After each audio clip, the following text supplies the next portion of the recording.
Bonjour, donc je suis Alain Baraton, je suis jardinier en chef au domaine de Versailles et de Trianon et je travaille dans ce lieu depuis 1976 et je suis en charge du domaine depuis 1982 pour être précis. La journée typique d'un jardinier en chef est assez compliquée parce que son rôle est d'orchestrer le travail de toutes les équipes qui œuvrent sur le domaine et puis faire en sorte que tout ce petit monde qui œuvre tous les jours dans les jardins, une centaine d'agents, travaillent en bonne harmonie et que le résultat et le fruit de leur travail soient satisfaisants. J'ai la chance de travailler ici depuis presque 40 ans, donc en 40 ans j'ai eu le temps de comparer les années les unes avec les autres. Et je constate que la végétation est aujourd'hui un petit peu détraquée. Lorsque j'ai débuté, il y avait des printemps marqués, des hivers souvent froids et avec de la neige. Et puis petit à petit, les saisons se sont confondues. On a eu des hivers qui étaient doux, on a eu des étés qui étaient froids ou très humides. On a eu également des hivers qui n'en étaient pas.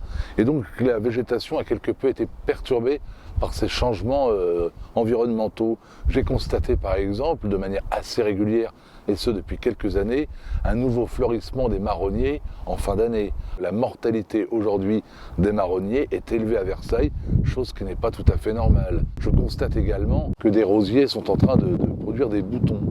Des boutons alors que nous sommes bientôt en décembre, c'est absolument pas normal. Depuis 2 ans, Trianon produit des senteurs, les parterres exceptionnels de tubéreuses, parce que le climat versaillais en été est pratiquement devenu celui de la Côte d'Azur, et donc nous pouvons remettre en place des plantes qui, hier encore, n'avaient d'espérance de vie que de quelques jours seulement. Il y a eu des tubéreuses sous Louis XV déjà, mais la durée de floraison était très courte. Aujourd'hui, un pied de tubéreuse à Versailles va fleurir pendant 2 ou 3 mois, la même chose sur la Côte d'Azur.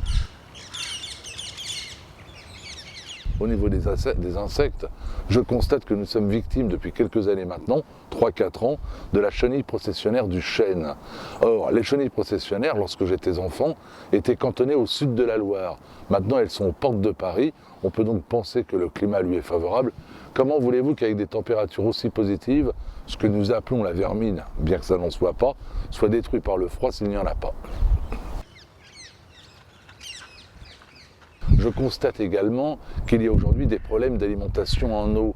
Versailles est un lieu qui a été construit sur des marécages et la nappe phréatique est plus ou moins proche de la surface du sol. Il est évident que quand un printemps ou un été est particulièrement sec, la nappe phréatique monte ou descend. Et quantité d'arbres qui ont l'habitude d'avoir des racines dans une terre soit sèche, soit mouillée, ne supportent pas ce déséquilibre. Et je constate là encore une mortalité anormale chez les conifères en particulier, où tous nos pins, ou presque, malheureusement, sont en train de mourir, alors qu'il n'y a aucune raison d'observer une telle hécatombe. Le problème aujourd'hui à Versailles, c'est que la plante n'a pas le temps de s'adapter, son cycle de vie est beaucoup trop long, c'est au jardinier aujourd'hui de s'adapter. Quantité de plantes souffrent aujourd'hui et on sait que cette souffrance est causée souvent par des champignons qui sont transmis par le matériel de coupe ou les insectes. Or, le froid, autrefois, bloquait cette évolution.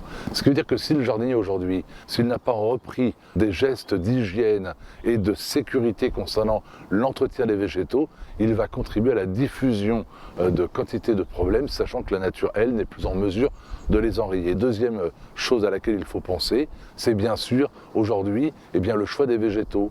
Lorsque je suis arrivé à Versailles, on allait planter des végétaux gourmands en eau dans certaines parties du domaine. Aujourd'hui, non. Nous allons planter des végétaux qui se suffisent à ce qui tombe naturellement du ciel. On va éviter de planter dans les massifs des fleurs qui sont gourmandes en engrais parce que nous voulons avoir une gestion écologique et respectueuse de l'environnement. On va donc tenir compte de tous ces éléments. Donc si on veut que Versailles se maintienne, il faut réfléchir sur le choix des végétaux, éviter les essences qui sont aujourd'hui un petit peu fragiles. Je pense aux marronniers qui, d'après moi, n'ont plus leur place dans les jardins de Versailles. Et pourtant, Dieu sait si du temps de Louis XIV, ils étaient à la mode. On va vers une modification générale, je crois, de l'aspect du domaine, non pas pour les 10 ou 15 années à venir, mais pour le siècle à venir.